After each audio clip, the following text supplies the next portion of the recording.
Now, the reason this outro background stuff is in a different video is because it's probably cleaner that way, and again, I don't want to make the video too big because there's quite a bit to cover in this when it comes to background sort of stuff.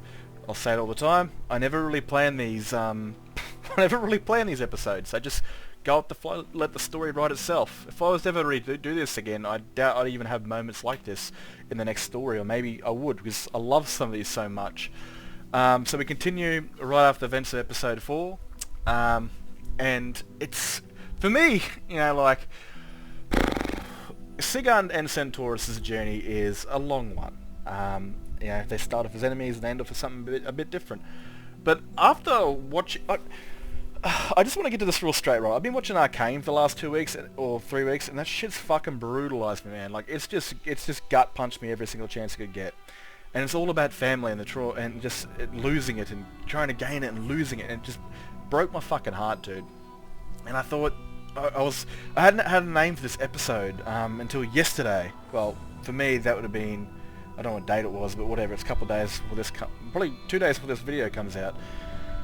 And I didn't know what to call it. And then I realised that all these episodes are kind of these people creating a bond through blood, sweat and tears, which is the families we make out in the world. I've got a best friend that I would help bury a body.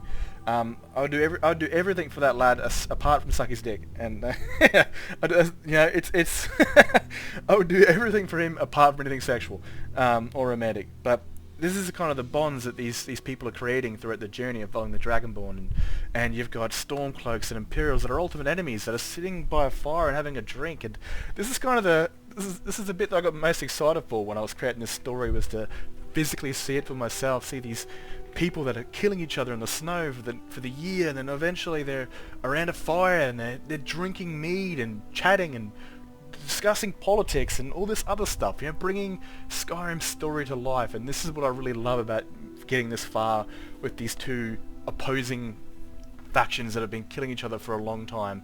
They finally get a chance to, like, just talk about their shit and meet each other as people, not as the red or the blue, the good or the bad, the oppressors or the agitators. I don't know what I was looking for there. They're able to meet each other, and no longer have their armor be, what is described as them. Centaurus and Sigurd, they've, over the last month or two, I don't remember how long it is, they've had the chance to really get to know each other. Know each other, not what side they fight for, but they get to know each other. And they've gotten to a point right now where they can, like a Centaurus brought his blade out in a fit of anger because he had a really angry moment with an actual Imperial traitor. And Sigurd, she did brandish her blade to protect her own, but she talked him out of it. She was able to convince him not to lose his shit, and took him to the inn, and they were just drinking, chatting, bullshit and talking. What friends do. They've become friends throughout all this stuff. And of course, there's a lot that's happened between them since they met. One of the funniest moments for me, I even still laugh at it today, where Sigurd goes to sit down beside Centaurus because he's now with the Dragonborn. She's got no one to really drink with apart from the Dragonborn, so she goes to sit down and talk to this Imperial that she's now got to fight with. And he basically, before she even sits down, he goes, "Piss off, traitor," treats her like a piece of shit, and makes her really angry. And now here they are, just having a drink. And to me, as a story creator, this feels so good to finally see it come to life, because this is what I'm doing here. I'm here telling a story and trying to make it feel like it's coming to life. Skyrim is a very sandbox game that, it's very linear in a sort of way. There's no real personality to it. It's just, you play the Dragonborn, you do all the stuff, you move on, you save, you reload, this and that. But seeing this sort of stuff come to life from my head into the story is fucking amazing. I'm telling you right now, seeing these two characters that have been warring for a year sit down and just communicate is friggin' awesome, and I love it. It's the joy of storytelling. It comes from the heart, comes from the mind to the heart and to your eyes. It's physically translated from the soul. That's what storytelling is. It's a language of the soul.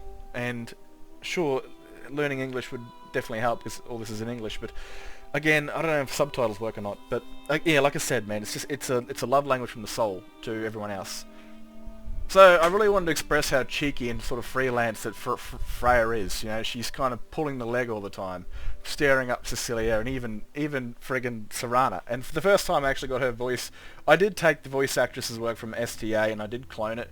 End of the day, I will never use this for money. ever, or I'll never use this shit to say stuff that that person would never actually say. The sole voice of these cloned voices is to only serve a purpose of these stories. You know, and I want to keep to their characters. So the SDA voice actor, I don't actually remember her name, very sorry. She does an amazing job on Serana Dialogue Overhaul, or add-on. Amazing job. And I just kind of wanted to continue to add her character into my story with her voice. And yeah, Serana is a main character in a sort of way. She's the love language to the Dragonborn, you know, from enemies to lovers, which will be quite a familiar thing. But I really kind of wanted to show Freya being a cheeky bitch all the time, you know. She's not shy of what she does or who she likes. In my game, I like to think the east of Skyrim, a bit of Skyrim, is very homophobic. You know, they don't like that. They're very traditional people, the Nords, between a man and a woman, especially a Nord woman and a Nord man, to continue, well, you know, the further the Skyrim bloodline. And they see homosexuality, I don't really call any of that in this game, I just call it the same people because I don't want to add stupid fucking words. They don't really like that. Maybe the West kind of agrees with it and is okay with it, and there's a couple Nords that, you know, a couple same-sex relationships that don't really get fluffed upon because the West is very imperialized. And I always like to see their empire as very much like the Roman Empire, that they didn't give a shit who you laid with.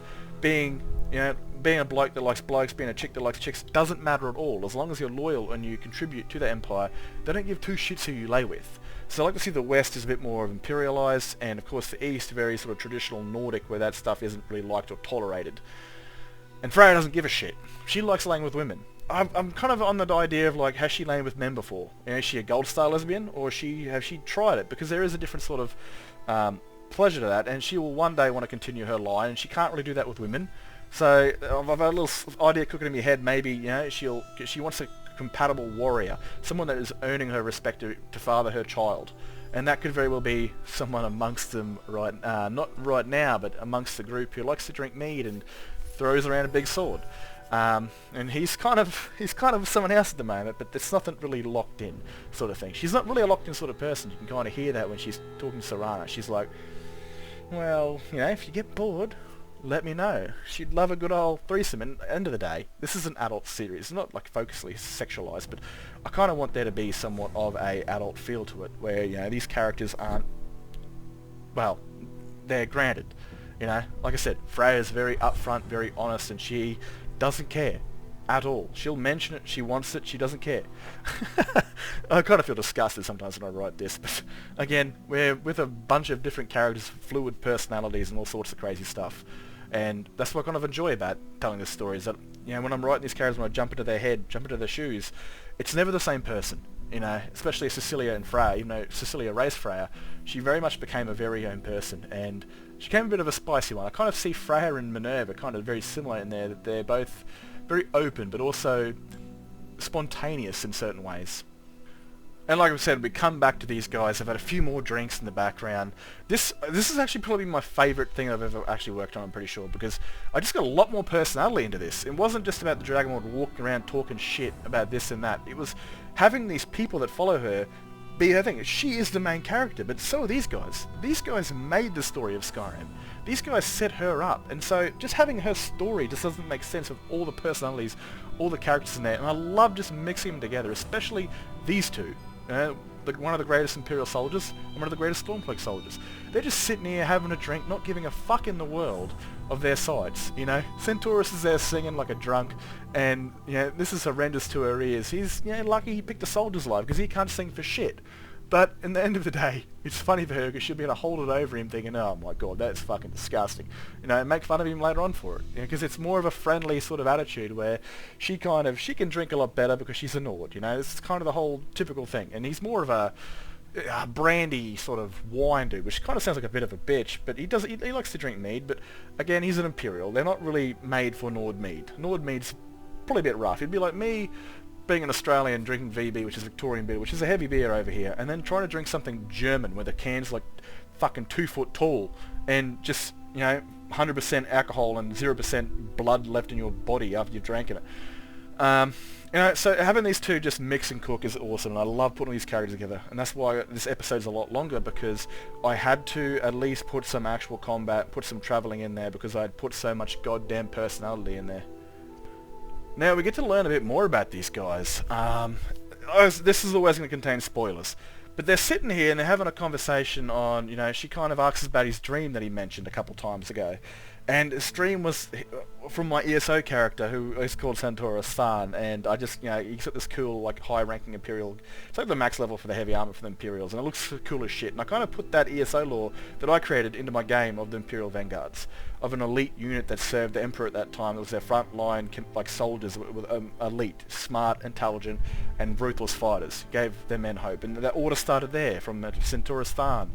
Blah, blah, blah, comes down to Skyrim. Skyrim's time, as a boy he was named something different by his mother, who he grew up in a whorehouse.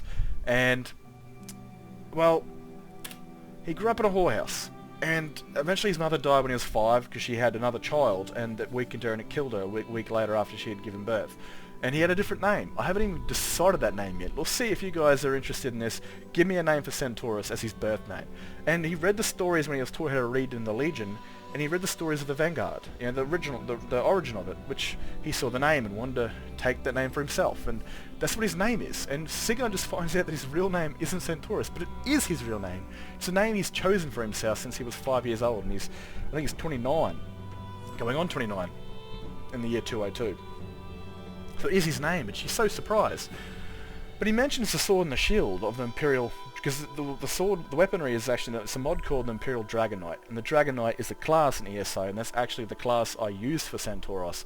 So I use this as his sort of, his weaponry, because this was his art, this is his combat style in ESO, and the name of the mod with weapons and the shield.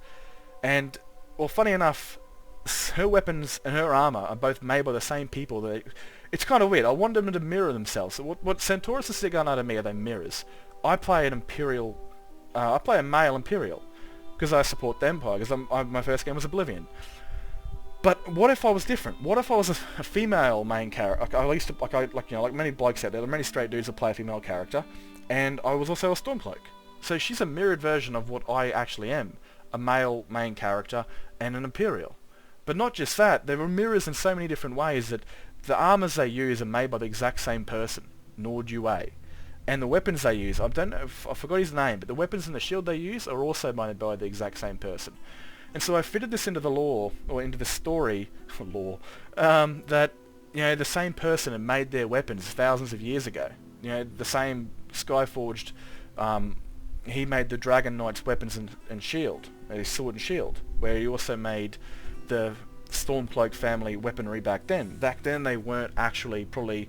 They might have been at the time, or they might not have been, but we get to meet a Stormcloak in ESO, and she's actually the housecarl of the Skald King. But these are weapons that were created for the Stormcloak family. And Centaurus asks, what do you have this... she basically refers to this as being the Stormcloak weaponry. And Centaurus is like, what do you mean? You're not a Stormcloak? Quotation mark. And she explains that her mother was a housecarl of Ulfric, and to gift them for the service that she did when they joined the war, he gave them the gear, because there's there was like 5 or 6 sets of them, and he didn't want them gathering dust, so he gave them to the girls. And I say this with quotation marks, because if you've been watching my stuff, you kind of know who they are. And everything is a foreshadow with me. Everything's a detail. You can't really... The only accidents that happen in the storytelling is the storytelling. Anything else that is shown... Actually, no, I take that back, because it is a game, and a lot of the accidents actually do happen, which pay out to the story, but a lot of the stuff I put in here foreshadows the shit out of everything, and, well, yeah, they kind of discuss that maybe the weapons are made by the same person 1,000 years ago, and his questions kind of lead to, you're not a Stormcloak. And she explains why she's got the gear, that Ulfric was a gift because their mother served as a housecarl. And if you watched my chapter on Origins of Skyrim, go check that out. That will make a lot of sense. Anyway, we're going to jump to something a little bit different. Now, I completely forgot that I actually added this scene when he went to go talk to Ragnar, because Serana had to go off the feed. Apparently I did that in the last episode. I did double check. I was like, where the fuck is this shit? And it's actually in the last episode. But she's come back to find that, her bed's outside the camp and Rognik's there. And they have a rather peaceful exchange. This is like... Serana, I don't know how long she was alive for before she was put to sleep. But every single religious order or anything would have tried to wipe her off the face of the planet as soon as they realised what she was. And she's very surprised to find this Knight of the Nine, this order after a time, even though it's a religious knight, or he's not anymore. who is the armour of the Nine, but he's not anymore. And to find that he's very pleasant to her, very nice, and she's very surprised because no one in her life, be it a knight or a holy knight or any sort of righteous order, would treat her in such a way. And he has a discussion with her, just talking about, how does, it's a bit of back and forth because these characters are going to converse for the first time, and she explains kind of how they fell in love, and he's like, yep, if she likes you, you're going to be one of the good ones, because he sees Ragni a bit like his daughter, pure of heart and innocent, even though they're different people, but he understands that if Ragni trusts Serana, then he's obviously going to trust Serana because she's the Dragonborn. She's going to pick the right people to serve. And I actually kind of liked it, like I said, you'd expect a Templar sort of character to be wiping out any sort of dark magic, this and that, but he just doesn't give a shit anymore. He's a father himself. He's not just he's not a Knight of the Nine anymore, he's a father. And he kind of understands Ragni's point of view, and he understands the love, between these two and how it formed him and what Serana really is. She might have been a terrible vampire at one stage that murdered and used and abused people, but again, we're not defined by, we kind of are defined by our past, but we can always change that with what we do in the future. Our past isn't who we are, it's who we were. And Serana is a perfect example of, changing all of that, becoming a hero. And I really like Serana's story, especially with Serana dialogue add-on. She goes from whatever she was in the past to helping the Dragonborn stop her father from darkening the sky, turning against her own kind to save mortal kind. And it's very sort of innocent and heroic, and it sounds like she's a very youthful, optimistic character, who's in fact would be like a great-great-great-great-great-great-grandmother, be even more condescending than Cecilia is. But that's just the way that it is. Now, again, these stories kind of come to me randomly, and having Ragni not be able to communicate, not be able to find out the word of power, really made her angry or sad because she felt like she was failing people, and it really stirred with her head.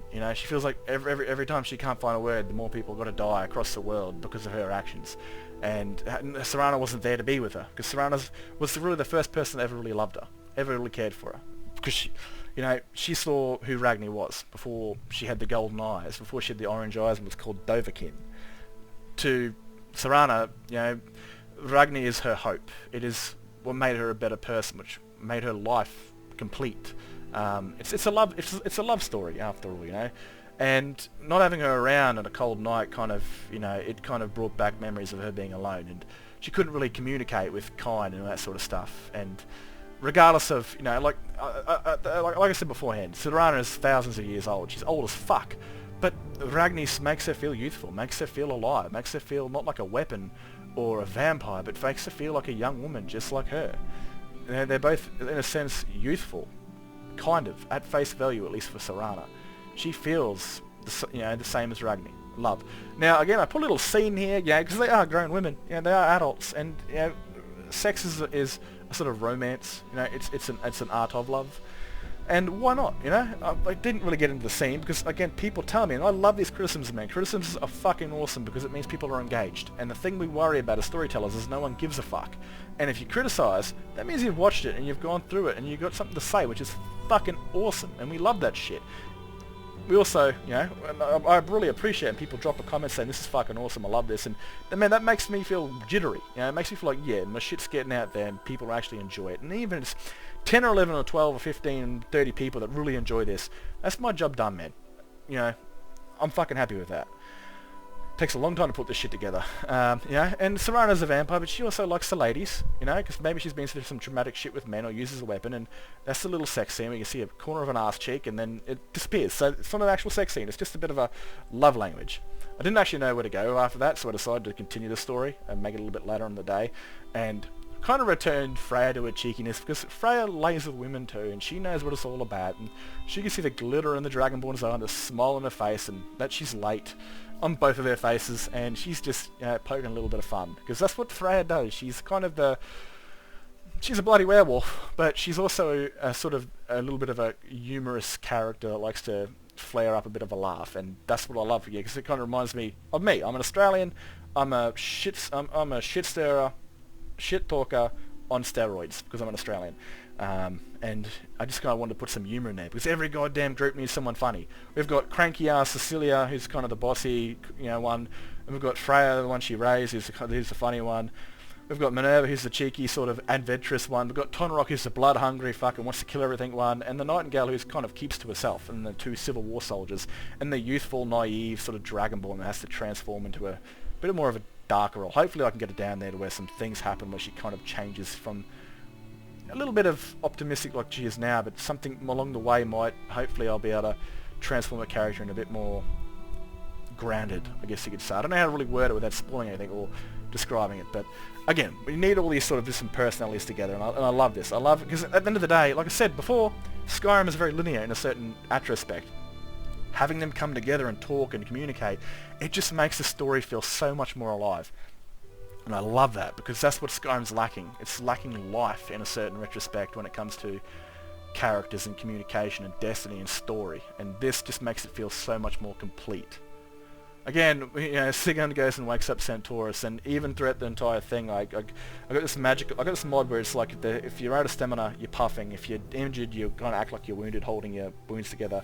And if you've run out of magic, you got a headache. So I just basically removed all his magic, and he walked around with a headache all the time because he'd been hungover. He got on the piss of Sigurd and drank too much, drank too fast, and paid for it.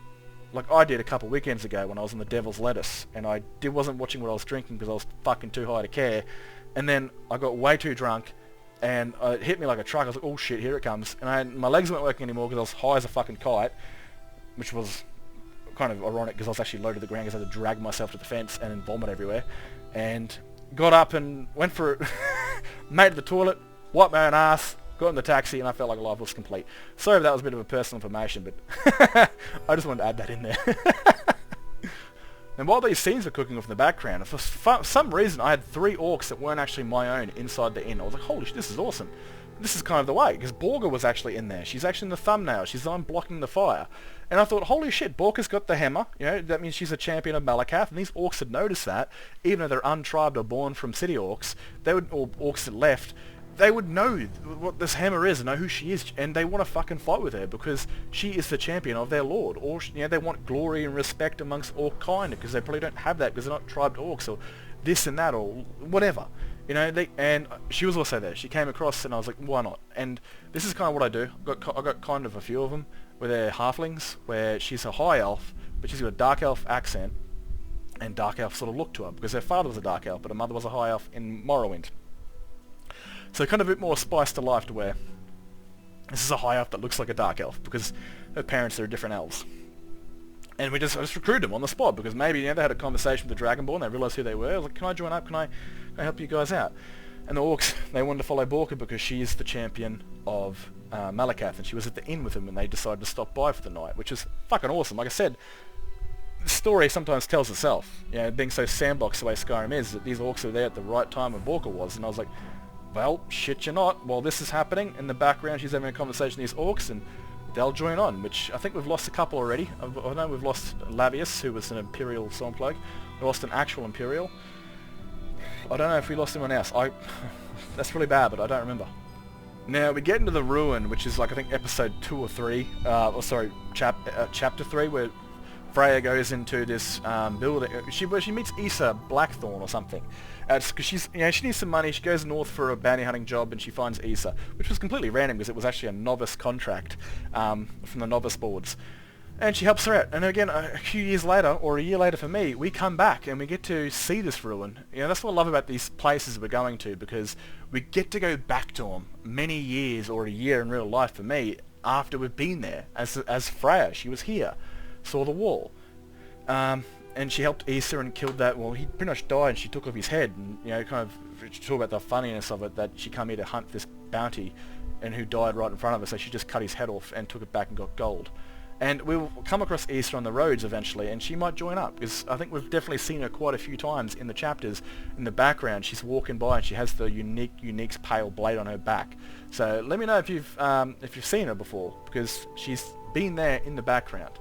And yeah, she'll hopefully join on to the Dragonborn, if she's not dead, because she does travel the roads, and she could have carked it. I don't know. Her body could be on the road somewhere. It won't despawn because I've locked them all in, but who knows? We might come across a corpse one day. and retrieve the pale blade. Or you might come across it on the road or in an inn. I kind of make all my followers, all these unique characters, I give them unique AI to where they travel around Skyrim so it feels like the world's more alive. Because I shouldn't be the only one travelling around the world, or travelling around Skyrim. And this is what I love about this. This is how I found these orcs, because they found me, or they found Borka. And I love that. It feels a lot more grounded, a lot more alive. Now, sometimes when I do these things, I don't know where to take them, so I thought, fuck it, let's be spontaneous, and have these characters kind of go off and scout ahead because maybe the Dragonborn's talking too much shit, you know, just walking around exploring, discovering, and trying to, because she's a curious person. She wants to learn, you know, she wants to learn more about the places she's visiting from the people that have come here beforehand. So she talks to Freya about the place, and you know, basically Tonrox, he's bloodthirsty, this motherfucker. You know, he's like, meh, I'm bored, let's go. Minerva's like, yeah, rightio, let's go and clear the place for the Dragonborn. And Cecilia comes along, even though Cecilia's very, very like keep the Dragonborn safe. She kind of doesn't want to sit around and wait all day. So she decides to come and clear the place because it's for the Dragonborn's protection that they get here, and the place is crawling with Draga. You know, puts the Dragonborn at risk. And we have that. We have a massive fight. Funny enough, we come across a massive claw of bodies, and it wasn't a civil war, like, you know, both Imperial and Stormcloak. And which kind of like leaves the question is like, well, did these guys meet each other out in the field and kill each other even though there's a truce? And they woke the Draga up, and whoever was left standing got slaughtered by the Draga? And like, it's kind of like to do, but I kind of want to increase the Draga activity across Skyrim because the dragons, you know, are here, and the dragon priests are getting up. There's still 3 or 4 of them left, also unnamed ones. That the ancient servants of the dragons will start to awake and will start to attack cities, even though it isn't winter.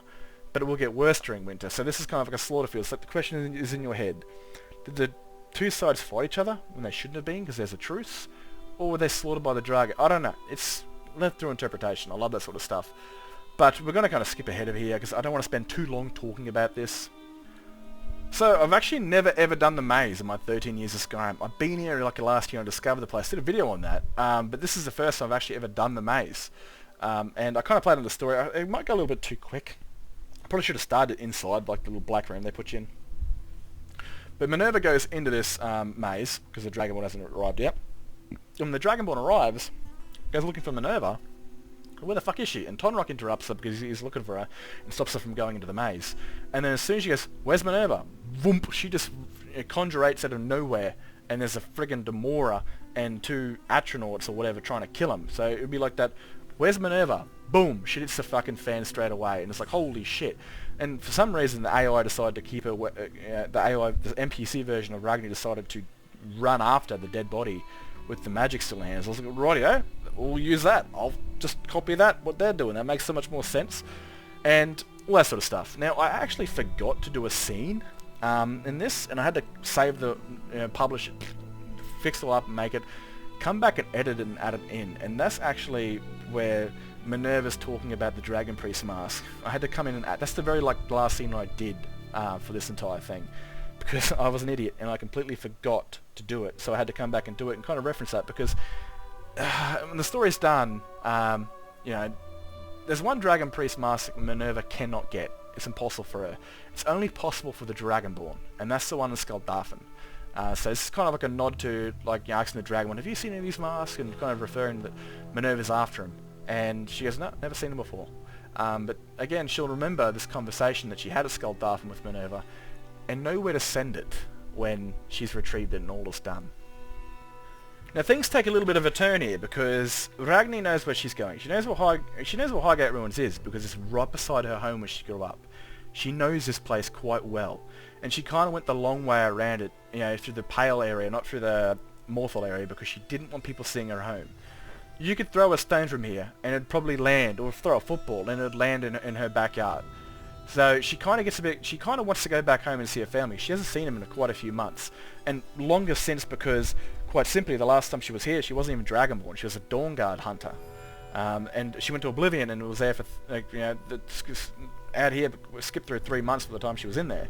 So she hasn't been probably at home for more than, you know, 6 or 7 months to actually see her family. Which, of course, if you've watched episode something, Origins of the Dragonborn, they're dead. And she kind of really wants to see him again, but she can't with everyone following her around. Even though she trusts him with her life, there's some things she wants to keep private, especially where she's living. Because in her head right now, she's gone through so much shit that, when this is all done, I don't think she really wants to adventure anymore. She just wants to settle down. She wants to just find a quiet place to live the rest of her days out, because too much excitement's happened in her life, and she might just want to return home one of these days. So she doesn't want everyone knowing where she is, because there's certain plans cooking in her head right now, kind of things for the future. But like I said, she wants to keep some things private, and she kind of gets angry at Centaurus and Sigyn because they refuse to leave her, and the hundreds of people following her. She gets kind of angry because, again, she feels like she's being babysitted. Everyone's watching over because she in her head, she's like, they don't think I can look after myself. She was a hunter. She was trained by her father, and she was also a Dawnguard hunter that experienced some dangerous things. She can definitely look after herself. But they don't really know that. They know that, but they also treat her like she's a very vulnerable, glass vase, that the entire world depends on her, and this sort of stuff. And it's kind of a bit of a, it's not because she's a girl, it's because she's kind of young, and sure, she's an experienced fighter, she's dealt with some dangerous shit in her time. She can definitely handle herself, but again, to these two, she's very important to them as a friend, but also as the only person in the world that can destroy Elduin. If they fuck up and she dies, then it's all on them. And they have a bit of an argument here, and she gets a bit snarky and a little bit childish in a certain way, because at the end of the day, she wants to go home, but she doesn't want these people to know where she lives. And so it kind of resolves into a little bit of an argument, and basically Cecilia says, yep, well, me and Freya will stay, you guys are good. And she kind of accepts that because, well, Cecilia isn't part of the Civil War. She's got no stakes in knowing where they live, but they want to complete the task, learn the word of power, and get some privacy, because at the end of the day, I remember, like I said, she gets followed around all the time. She's sick of it at this point, and she also doesn't want these people knowing where she lives. So it's a matter of privacy and getting some alone time, kind of, to be yourself, especially around the ones that she lost and loved. It's also an important moment for both for Serana and Ragni's time together, because she's mentioned to her that her family was killed by vampires, but she never mentioned who. And this is the first time she's taken Serana to her home. This is where her life changed forever. This is where her mother and her sister were killed by vampires, and now she's in love with one, and she's brought one to her home, to the very people that have died, her entire family. And this means a lot to her. And this is the first time that Serana's actually got to be part of her actual personal life, outside of being a Dawnguard hunter, outside of being her bedside partner, and outside of being, her girlfriend, Dragonborn protector, or whatever the hell. This is the first time she's actually become, or joined, seen Ragni's personal life, and she talks about it. And this is kind of a sad moment, because at the same time it's beautiful, but it's also heartbreaking. Especially after watching Arcane Man, my watery eyes were getting a bit heavy during certain parts of this. And I guess if I'm writing this story and I'm feeling it, hopefully you guys are too. That's kind of what I want. I want you guys to feel the emotion and all this sort of stuff. And I don't know. I think it's a sweet moment, because from enemies to lovers to someone that she can bring home, and this is what she's thinking. She thinks she thought she'd eventually meet a man and get married and start a family, but life had other plans, and she met a woman and fell in love with this woman, and at the end of the day, I think this is where she really wants to come when it's all over and done with. Just come back home, and Serana's her new family. Since she considers Serana pretty much her lifelong partner, she wants to move back here with her, and just live the rest of their days out in quiet. It's also a bit of a complication, since one's an immortal and one's not, and that will be another discussion for another day between them. But we get to go back in the past and see the characters. If you haven't seen this episode, I don't know which number it is, but it's called Origins of the First Dragonborn. I should just rename it to Origins. But it's an important moment to me, because I get to have Serana actually involved in Ragni's life, because Ragni is so involved in her life during the Dawnguard quest of her parents and her home, that she's never actually ever shown her life, and now she does. She gets to take her home, and they get to see where Ragni came from, meet her family, and see where the love of her life that she waited thousands of years for was born and grew up. Now, Ragni left home to adventure the world, and she thought she'd never come back, but she eventually, down the line, joined the Dawnguard and found herself around this area and stayed the night, and met this old couple that had moved into her home, and she wasn't here. As you can see, they're no longer here, and who knows, maybe they're dead, maybe they're not, but something's happened. And again, quite a bit of time has passed since then, around 7 to 8 months. I kind of didn't want them to either be I kind of wanted the world to change a little bit. So this is kind of what it is. She's returned home to find the people that were here last are no longer here, and its place has been abandoned, kind of left to its own devices. And I really like that. It's kind of, it just shows that the world's always changing, especially since it might have been 3 or 4 months ago that she was here, but in actual time it was probably 7 to 8 months, and all that sort of stuff. But it's just a good little moment. And plus, Serana brings up, because I think you got to be like a home area, like a place that's an actual home, brings up to go visit her mother, so we get a bit more family. Where it's been a couple of months since Harkon died, Serana wants to go see her mother again. Adds a bit more of the family touch. Ragni's just introduced her to her family, and told her about her, and this kind of made Serana a bit home family sick. So now she's bringing it up, which is beautiful. It wasn't planned at all, but it fucking happened, and I love that. It's just that kind of mirror. Serana hasn't seen her mum in a couple of months, and being around Ragni's family and seeing the sorrow on her face, kind of, she wants to go see her mother after all this, which is very beautiful. Which is, I kind of guess I'll start it, but I also do want to do a time jump. I don't want to keep following this time thread. I kind of do want to increase the time a little bit, but we'll start off from here and we'll move off into the future and see where that goes. Anyway, I hope you guys have enjoyed this little background information. It definitely will be continued, and I hope you enjoyed. Whew, background stuff done. I'll see you guys in the next video. Let me know what you guys think, either in this video or the actual chapter, or the episode if you like. I'm going to get moving. Catch us later. Have a good one.